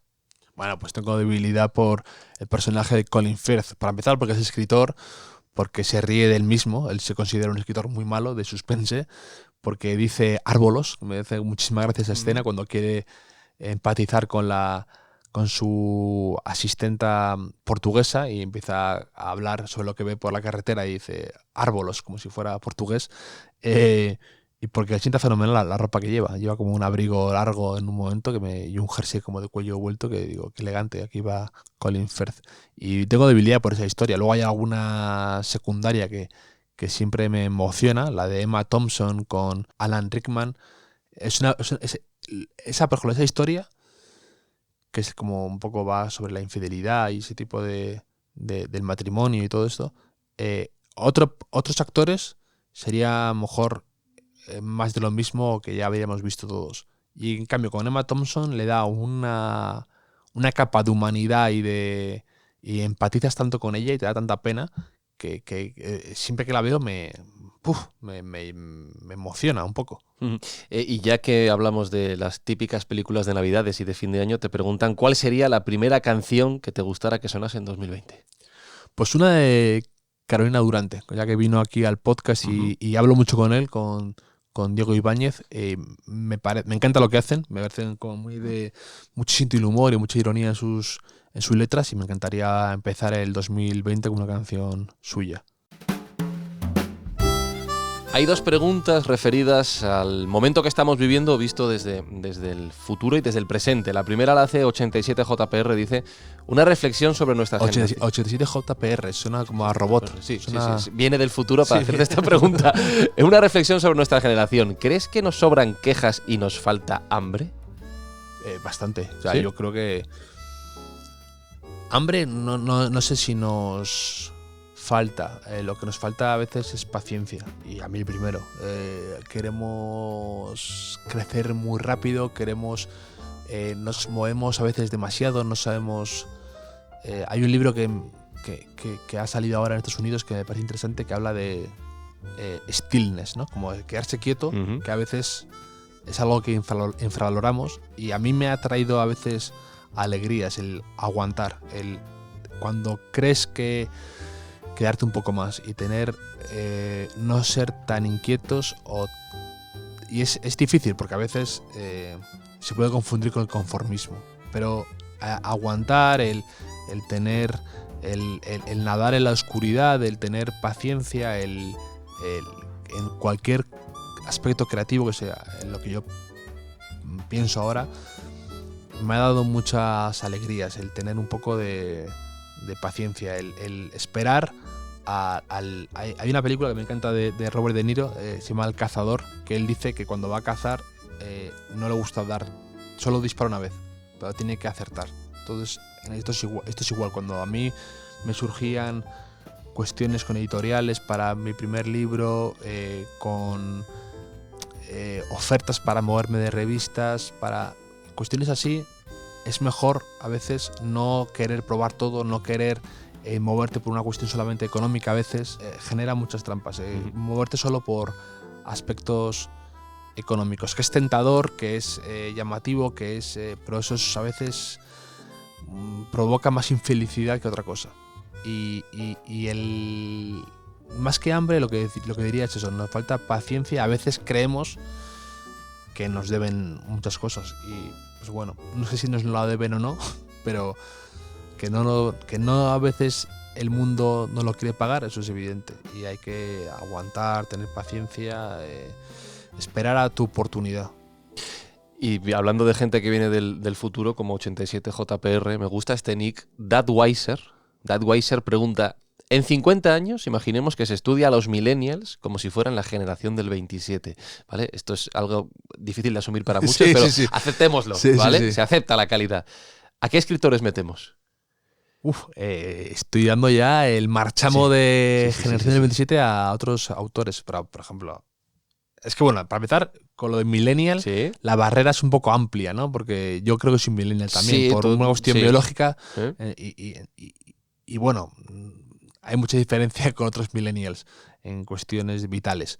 Pero bueno, yo metería a Gabriela Ibarra, por ejemplo, que estuvo aquí, que escribe fenomenal, a Jorge de Cascante, a Pablo Martínez Arracina. No sé si todos entran dentro de la categoría de millennial per se, pero a Karina, que estuvo aquí también y que es una escritora magnífica y que no para de tener éxitos, a Manuel Javois, no sé si es millennial, pues es del 79, pues yo qué sé si es millennial o no, pero que tiene calidad para figurar ahí o estar ahí en esa lista que luego será más amplia, ¿no? Millennials serán los que vivieron en esta época más o menos, pero bueno, les aceptamos a Javois como millennial.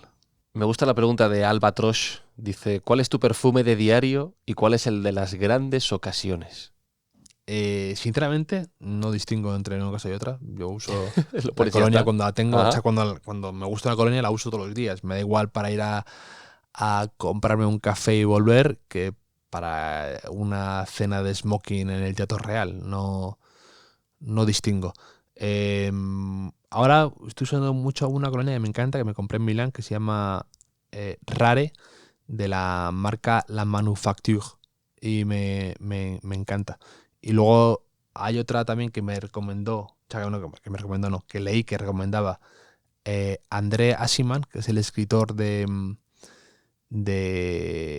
Call Me By Your Name, que es un nombre muy elegante, que ha escrito mucho sobre perfumes, que le gusta mucho el tema y con lo que me siento muy identificado por eso, que él recomienda mucho una colonia que se llama Bergamot de Le Labo, que es una especie de tienda laboratorio francesa muy chula, que yo tengo aquí unas velas suyas, que te hacen como todo muy a medida, a mano, muy artesano, y hacen esta colonia, Bergamot 22 se llama, y es una colonia maravillosa, la recomiendo mucho.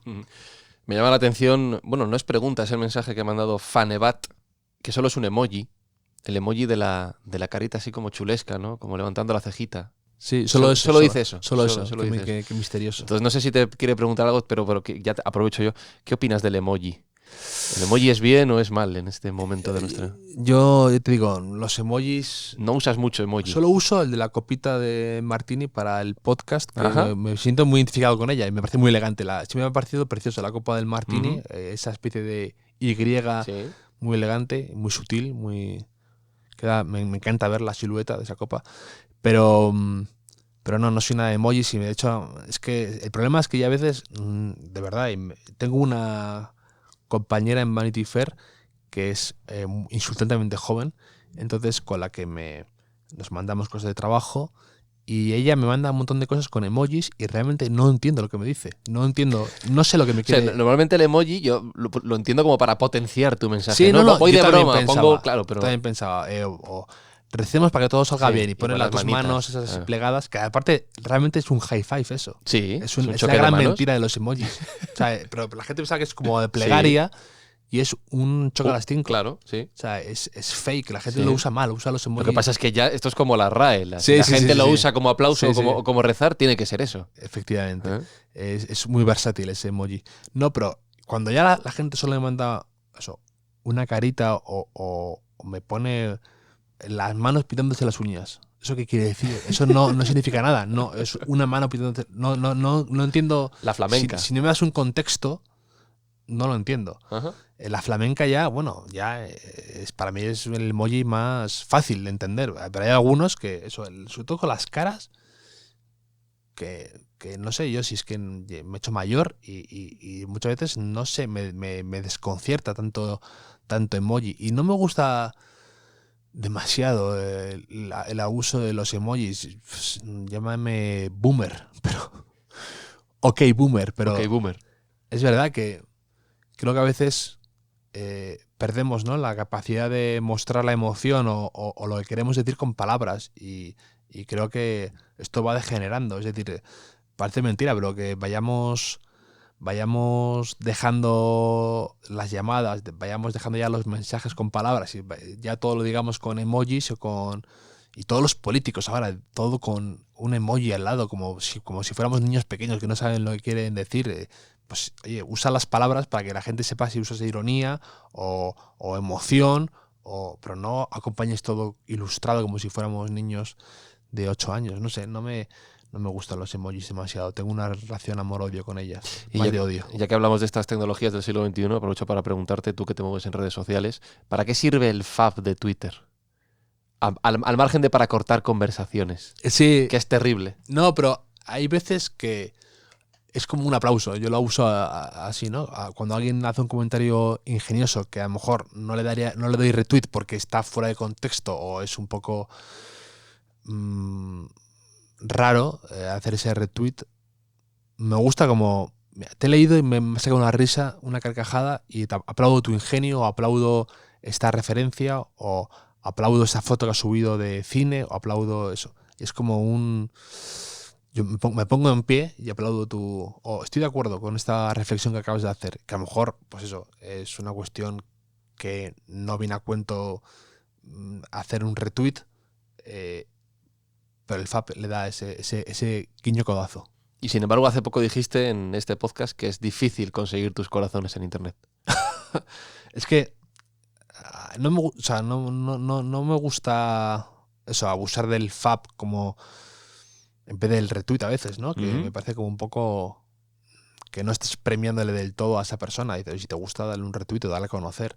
Pero un corazón a tiempo para, oye, me gusta mucho este libro también, o qué buena referencia a esto, este símil que has hecho me ha encantado. Pues sí que me encanta hacerlo. Lo que pasa es que no soy un poco seco, distante a veces y el abusar de los corazones por doquier o sea, devalúas tu propio criterio. La vida de Javier Aznar despierta curiosidad entre los oyentes de Hotel Jorge Juan, entre vosotros. Y hay dos preguntas que condenso en una, si te parece. Una es Alejandro, que dice: ¿qué fue lo que te hizo abandonar la consultoría para lanzarte a escribir? También pregunta Bea: ¿cómo y cuándo decidiste dejar una Big Four y meterte en el mundo del periodismo? Este es un cambio llamativo, supongo que te han preguntado muchas veces por ello. Hay dos preguntas, una, Sí. la de ¿a qué hora me despierto? Sí. Y luego la Echa. de cuándo decidí dejarlo todo. Ujú. Porque además a la gente le gusta mucho romantizar ese momento, ¿no? Como si hubo un momento yo que estaba trabajando con un Excel, tiré el portátil por la ventana y me lancé a la vida bohemia de escritor. Y trato siempre de quitarle un poco ese barniz de épica, porque, bueno, a mí me encantaba escribir y fui poco a poco dándome a conocer con un seudónimo pero a mí me fascinaba escribir. Y yo tenía muy claro que quería de algún modo escribir. Y cuando las cosas fueron cayendo más o menos, hacía una doble vida, ¿no? Era consultor de día, escritor por la noche. Y ahora he hecho la vista atrás y me enorgullezco un poco de haber tenido ese aguante y de haber tenido ese sacrificio. Pero cuando haces algo que realmente te apasiona, a mí a veces me ocurre, ¿no? Como que sientes que el tiempo no pasa. Cuando yo me sentaba a escribir o tenía alguna entrega ya de las primeras profesionales que tenía que entregar, lo daba todo, aunque estuviera cansadísimo de una jornada intensa de trabajar en ese mundillo. Cumplía y lo hacía con muchísima ilusión además. Y por eso fue poco a poco, fue algo gradual. Cuando llegó un momento en el que tenía que decir que no a un montón de cosas por un trabajo que no me gustaba tanto, y tenía que decir que no a cosas que me apetecían una barbaridad. Y cuando logré equilibrar todo, o sea, que económicamente me compensara, que pudiera que tuviera sentido, que tuviera un buen colchón, por así decirlo, de que alguien apostara por mí de verdad, en cuanto todo eso se puso de cara, no dudé en dejarlo. Y no me arrepiento ni un día. Ha sido una de las mejores decisiones que he tomado. No dejar eso porque fuera horrible, sino porque realmente pude dedicarme a algo que me apasionaba. Y lo otro, esa vida de consultor o asesor financiero, como lo quieras llamar, me enseñó muchísimas cosas. Que no quiero sonar como despectivo hacia ese mundo, que no tiene nada que ver con el mío actual, nada que ver, es como, de hecho, demasiado opuesto a veces. Yo escribía muchos informes financieros en un lenguaje aséptico donde todo era comentar tablas y tendencias y evoluciones y números. Le tenías que cribar todo tipo de opinión personal, de comentario de color, todo eso tenías que quitarlo y que fuera algo aséptico, conciso, limpio, neutral. Eso, quieras que no, te educa un montón a la hora de escribir. Y luego, aparte, también te aporta mucho valor, te aporta te aporta muchas reglas con el cliente, ¿no? Uh-huh. El cliente es el equivalente al lector o el equivalente a un jefe, y entregar algo que revisarlo 100.000 veces, ser exigente con lo que haces, cumplir los deadlines o eso, o que el cliente, que es un ente que nunca sabes cómo reaccionar, adelantarte lo que pueda pensar. Eso me enseñó muchísimo ese mundo y estoy muy agradecido. Has hablado del colchón, ¿no? De ese cambio de vida que puedes dar gracias al hecho de que tienes unas perspectivas. De hecho, te preguntan por el tema del colchón también entre las cuestiones, pero hay un punto que sí me parece muy importante, que es el del, entre comillas, el miedo al abismo, ¿no? El que te enfrentas. Sí. El decir, esta decisión que estoy pensando en tomar es la correcta o no, nada te lo asegura. Mucha gente que está en esa situación supongo que te preguntaría, ¿cómo supiste? ¿En qué momento supiste?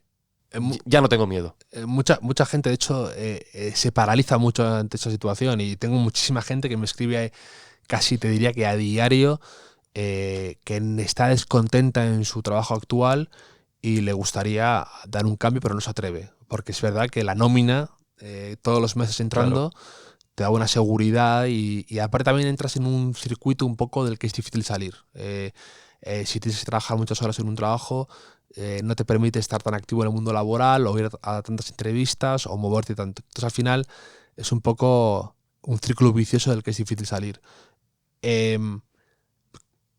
Como todo en la vida, creo que la paciencia está muy bien y aparte también el ser muy entregado a una causa. Es decir, hay mucha gente que dice, no, a mí me gusta hacer eso.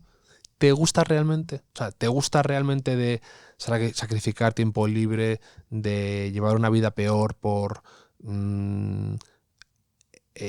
mejorar en ese mundillo que te gusta tanto? ¿Sabes tanto de cómo crees en ese otro campo? Ya sea cocina, ya sea cine, ya sea escribir, ya sea algo más creativo de lo que sea, o emprender un negocio. O sea, ¿realmente tienes todo bien pensado, bien atado para dar ese salto? Y a veces que no, sino que hay veces que es un espejismo, es una válvula de escape en el que proyectas todo lo que no tienes actualmente, todo lo que te gustaría ser y todo lo que es distinto de lo que es tu trabajo actual. Entonces a veces es una cosa que te creas tú, un mundo idílico, sin problemas, sin presiones, sin todo alegrías creativas y obvias la parte negativa. Y creo que ser realista es uno de los primeros pasos que hay que dar en esa dirección. El saber a qué te vas a enfrentar, el ser crítico, digamos, para lo que tienes tú ahora mismo, es decir, más allá de la nómina, es decir, mira, pues es que esto a lo mejor no está tan mal, o no soy tan malo en esto, o no se me da tan mal. Y luego muchas veces te vas echando para atrás porque dices, es que realmente pues lo que tengo aquí me quejo porque hay que quejarse a veces o somos inconformistas, pero no estoy tan mal. Entonces hay que ser un poco en eso realista antes de nada. Juan Rodríguez 98, Rodríguez con 2 zetas además, pregunta: ¿cuál es tu película favorita de la trilogía Before de Richard Linklater? Pues me quedo con la segunda, que es Before Sunset, antes del atardecer, que es salió en 2004 y la tengo muy asociada a mi época de universidad. Y fue cuando descubrí además el cine de Linklater, que es un director que me fascina. Antes hablábamos de los directores de la década o de los favoritos y tal. El Linklater siempre está porque, salvo Boyhood, que me dejó más frío, todas las demás siempre me han encantado. Y esta además, que transcurre en París, que aún son jóvenes, no es tan amarga como la tercera entrega y no es tan idílica o cursi, por así decirlo, como la primera. Entonces la segunda está muy equilibrada y esta me encanta. Y el final, que es con ese final, no voy a estriparlo, pero un final con una referencia a Nina Simone, la cantante, me parece los mejores finales que se han hecho en el cine. Estando aquí en este Hotel Jorge Juan, no podemos dejar de hablar de otros, bueno, no sé si decir la competencia, ¿no? De otros hoteles. Te pregunta Vicente, ¿cuál es tu hotel favorito del norte de España? Especifica: para mí no hay nada como un buen hotel en una ciudad del Cantábrico y tengo una duda existencial, aunque Vicente esta pregunta por San Sebastián o Santander. Así que empiezo por la primera. ¿Cuál es tu hotel favorito del norte de España? Pues siendo de Santander, no conozco tanto hoteles de Santander. Claro. Es curioso. Mucha gente me pregunta, me pide recomendación cuando va de vacaciones o va unos días. Y claro, realmente hablo de amigos que han venido a verme y se quedan en un hotel. Entonces no tengo una experiencia de primera mano. Y es una cosa que estoy intentando cambiar. Porque ahora sí que quiero conocer un poco los hoteles en las ciudades en las que vivo. Y me gusta quedarme un fin de semana, unos días y ver esa vida y conocer los hoteles. De hecho, hace poco estuve aquí en el Only You en la calle Barquillo y me encantó. Una habitación preciosa, la 325. Si vais al Only You, pedid esa habitación porque es increíble. Y entonces en el norte me quedaría con el María Cristina, que yo creo que es de los hoteles con más planta, más un poco de historia, que entras y se nota y se siente. Y cuando me he quedado ahí, pues son habitaciones que mantienen ese espíritu, yo creo, de hotel grande, de hotel imperial, de hotel de otra época. Y ese para mí es uno de los favoritos. Luego en Bilbao tengo otros más asociados a cuestiones sentimentales. Yo diría, pues el Hotel Ercilla en Bilbao he estado muchas veces, pero por porque mi padre trabajaba ahí y todo ese tipo de cosas. Y más hoteles así del norte, ahora no caigo, pero el María Cristina lo tengo asociado además a la primera película que vi de Spielberg fue ahí, en mi habitación, que vi una película de El Diablo sobre ruedas, la ponía en televisión y fue la primera película de Spielberg que vi. Y me chocó muchísimo. Yo tengo como asociado ese tipo de recuerdos bonitos. Y sobre esta pregunta que te hacía Vicente de San Sebastián o Santander. La verdad es que, mira, te digo, yo soy de Santander. Claro. Pero uno de los jefes del podcast, o sea, uno de los jefes de Seagrams es Telmo, que es de San Sebastián. Ajá, bueno, pues así que voy a decir San Sebastián para que no haya peligro de cortar, de una renovación. Ajá. Traiciono mis principios, a mi familia, traiciono todo. No vale nada, el principio tuyo no vale nada frente al señor Seagrams. Me quedo con San Sebastián por fidelidad y lealtad a Telmo de Seagrams. No, pero San Sebastián es una ciudad que siempre ha habido un poco de rivalidad con Santander, porque son algo parecidas. San Sebastián ha sabido, creo, explotar aún mejor sus virtudes. Santander, que a lo mejor se pudo quedar algo atrás, pero ahora ha recuperado otra vez esa modernidad y ese empuje de conservar lo clásico con lo vanguardista o con tal. San Sebastián con la gastronomía lo hizo fenomenal, por ejemplo. Santander estuvo un poco más lento, aunque ahora ha recuperado el paso. Y es que San Sebastián he ido tantísimas veces. Y para mí es como eso, como un equivalente a Primo, ¿no? Está al lado, he ido muchísimas veces. Me encanta San Sebastián, es una ciudad que no te puede no gustar. Pero ahora entre tú y yo, Santander, ¿no? No, Santander, porque al final es mi ciudad, he crecido ahí, he vivido ahí, todos mis amigos están ahí. Es una ciudad muy especial, Santander. Y además me gusta que todo el mundo de verdad, y además lo dicen sinceramente, cada vez cuando van, o cuando yo digo que soy de Santander, alaban la ciudad. No solo que es bonita, me encanta, es una ciudad agradable a la vista y que sea disfrutable, sino también pues la gente de ahí, que quizá tenemos fama de ser un poco bordes o distantes o lo que sea, pero me gusta ese carácter del norte. Me genera mucha simpatía. Lo he dejado antes en el aire cuando hemos hablado de deportistas. Pregunta Illa Medici 1988, perdón. Por favor, dilo bien. Sí, el año bien. Sí, lo digo bien. No le quiero quitar años en este caso. ¿Haréis algún episodio sobre política? Un rotundo y absoluto no. No me interesa nada. De hecho, mi columna en Vanity Fair se llama No hablo sobre política. Con lo cual la pregunta ya iba... No, porque... No, supongo que no se habrá dado cuenta y realmente a lo mejor le interesa un podcast sobre política. Es que hay tantas tertulias, tanta gente opinando, tanta gente comentando en el periódico. Enciendes la televisión y la gente te está opinando sobre política, que me aburre muchísimo, y no porque no me interese, ni mucho menos, o no porque sea un frívolo, sino porque considero que ya está el mercado copadísimo y no necesita el mundo saber mi opinión sobre el tema de Cataluña o sobre lo que opino de las últimas elecciones, o si considero a los políticos unos ladrones o unos vulgares o lo que sea. No me gusta meterme, y además creo que ya está más que hablado el tema y más que trillado. Prefiero que esto sea un reducto, ¿no? Un refugio para otras cosas que eso. El otro día leí una entrevista a Rodrigo Fresán, el escritor argentino, y decía una frase que decía él que lo convertiría en su escudo de armas.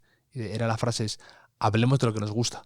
Sí, señor. Y es verdad, ¿por qué no vamos a hablar de las cosas que nos emocionan, de lo que nos interesan, del cine, de libros, de arte, de series, de cuestiones personales que a todos nos atañen y que además está muy por encima de eso? Pero fíjate, y ya que dices esto, cambiaré la pregunta que ha hecho. ¿Te sentarías con un político a hablar de todas esas cosas? No. Tampoco. O sea, por ejemplo, había una pregunta: ¿invitarías aquí a un político?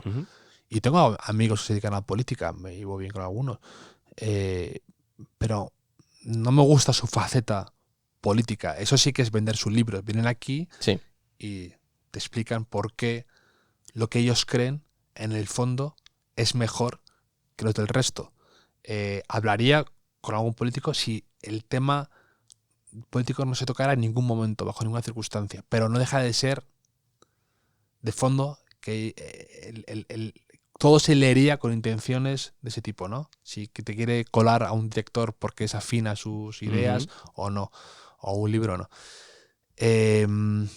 Lo contamina toda la política y me aburre mucho. O sea, creo que está demasiado presente en nuestras vidas. Es más, hay gente que me encanta leer o que he crecido leyendo y que están secuestrados por la política. Porque quieras que no, ahí es donde está el dinero o el poder o la atención. Y me da pena y quiero defender que hay un mundo fuera de eso. No tengo por qué. No me gusta cuando los periodistas se han convertido últimamente en políticos. En voceros, sí, en portavoces. Pero muchísimos políticos, muchísimos periodistas que creen que su labor ciudadana o su función en el mundo y en el mundo del periodismo es defender unas ideas políticas. Y es que creo que hay mucho más allá y que además a veces es caer en obviedades. Es decir, pues no, el mundo no necesita saber que yo considero que no sé qué cosas son injusticia o que, creo que a veces es mejor darlas por hechas que enfangarnos en discutir. Sobre todo eso, es discutir por discutir y convencerte a ti de lo que yo opino y no dejar que tú me convences a mí. Es como una partida de ajedrez que me resulta agotadora mentalmente. Además, y aparte de todo esto, es que no habrá mucha gente que lo diga, pero no estoy tan seguro de mis ideas. Es decir, no creo que mis ideas políticas o de lo que sea, económicas, tal, sean mejores que el resto y las tenga que imponer o crea que sea lo mejor para el país o para la sociedad o para mi ciudad. Entonces, bueno, pues partiendo de esa base, prefiero acercarme a la política con cierto escepticismo y distancia siempre. Te diré que admitir que no estás seguro de algo, que no sabes algo, hoy en día es casi un pecado. Ya, lo sé. Hay dos preguntas de Víctor Martínez Navarro por ir afrontando la recta final de este cuestionario que me gustan. La primera es, esta te va a gustar más a ti. Eres la persona a la que más hemos citado mis amigos y yo en 2019. ¿A qué crees que se debe? A una falta de criterio importante. Sobre todo. Una falta. Podemos hablar de que quizá las conversaciones de Víctor con sus amigos en 2019 tienen que mejorar. Claro, tiene que cambiar. Propósito 2020 es subir el nivel de esas conversaciones. Y sí que te pregunta, ¿qué consejo le darías a alguien que quiere empezar su propio podcast? Mira, para empezar, a vosotros eso lo podéis dar mejor que yo creo. Uno, lanzarse a la piscina ya. Es decir, si tú esperas a que todas las piezas o todas las fichas caigan de una manera determinada para empezar, no va a suceder eso. Porque siempre va a haber obstáculos, siempre va a haber problemas, va a haber siempre... Lo fácil es empezar a hacer. Lo que he dicho antes, papel y lápiz. O sea, papel y lápiz, siéntate y hazlo. Haz que pase. Puedes hacer muchas estrategias, pensar, darle vueltas, sentarte, pero hasta que no te sientas y lo haces de verdad, no va a suceder. Y además con un equipo discreto, un equipo pequeño, se pueden hacer grandísimas cosas. Que eso es algo que he aprendido yo, que no sabía, y bien asesorado es todo mucho más fácil de lo que piensas y mucho más posible. Y aparte luego también, que es una cosa que yo he hablado con vosotros, porque tenéis a mucha gente que os comenta que quiere hacer podcast, es el tema de saber de qué va a ir tu podcast. Que parece una obviedad, pero hay muchas veces que prevalece más la idea de querer hacer un podcast que quiero contar o de qué quiero hablar o cómo lo quiero hacer. Y eso tiene que prevalecer. Si te gusta un tema, habla sobre ese. Que parece una obviedad, pero también, o sea, si te gusta un tema concreto, desarróllalo y seguro que tienes gente que te escucha y también le interesa. No infravalores eso. Mille Ortiz te preguntaba, a raíz de esto, te preguntaba por tu rutina para escribir, que ya lo has comentado, pero dice que eres de alguna forma el cazador cazado respondiendo preguntas en este podcast. ¿Cómo te sientes respondiendo a cuestiones en lugar de haciéndolas? ¿Qué es tu papel habitual? Pues más incómodo, evidentemente, porque no me gusta tanto ser el protagonista. Prefiero que el foco lo tenga otra persona o compartirlo. Y tampoco me gusta mucho sobreexplicarme. Prefiero que la gente me descubra por lo que escribo, por lo que puedo leer entre líneas. ¿Y sin embargo repetirías? Sí. Yo aquí el podcast me da pie a este tipo de intimidad o a este tipo de momentos más de apertura que en otras circunstancias a lo mejor no tendría. Hay una pregunta pendiente que aprovecho que tenemos que hacer Espinosa y yo. Vamos a poner musiquita de tensión, si te parece. Porque llevas varias semanas apelando a los señores de Seagrams por el tema de la renovación, que es la gran cuestión que queda en el aire. La gente lo ha preguntado mucho. ¿Va a seguir Hotel Jorge Juan o no? ¿Termina el año? ¿Termina el podcast? La temporada. O la temporada. ¿Eso quiere decir que habrá siguiente temporada de Hotel Jorge Juan? Pues con mucha alegría tengo que decir que sí, que hemos renovado. Bien, hombre, bien. Bien.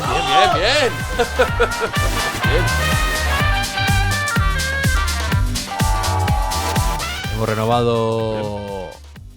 Va a haber Hotel Jorge Juan para rato.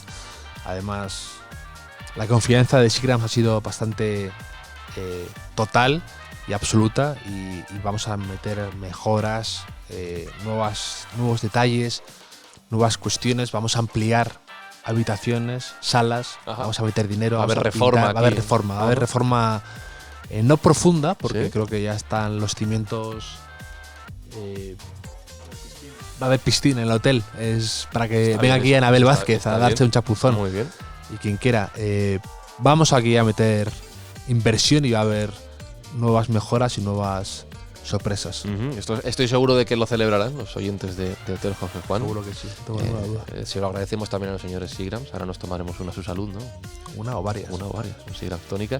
Y la última pregunta, bueno, antes de agradecerte la oportunidad de haber compartido contigo esta charla, Javier, que es un gustazo. Para dejar el cuestionario en alto, ¿vale? Te dice Maribane 1991, ¿cómo felicitarías tú la Navidad? ¿Un texto o algo así? Compártenoslo. Este va a ser el final del podcast, así que tú mismo. Pues mira, fíjate, el otro día lo pensaba ¿Eh? y hay algo que he hecho muchísimo de menos por los tiempos que corren, que se han extinguido, como los urogallos y el lince ibérico. Ajá. Son los Christmas navideños. Ya no se mandan Christmas. No se mandan Christmas y lo he hecho muchísimo de menos. No te vale con el WhatsApp, el No, WhatsApp de grupal, de hecho, o lo el odio. email. Odio los mails de felicitación navideña y los WhatsApps, ni te cuento. Y ya, si me metes emojis. O notas de voz. No, notas de voz ya es insufrible. Es que además, fíjate, las notas de voz, ¿Sí? yo creo que todo el mundo se odia cuando las escucha a sí mismo, ¿no? O sea, cuando vuelves a repasar tu nota de voz y dices, yo me siento muy tonto a veces. Pues eso- ¿Sabes lo curioso que me pasa a mí? Como yo soy locutor de radio, estoy acostumbrado a escucharme, yo ya de antemano pido perdón por la nota de voz.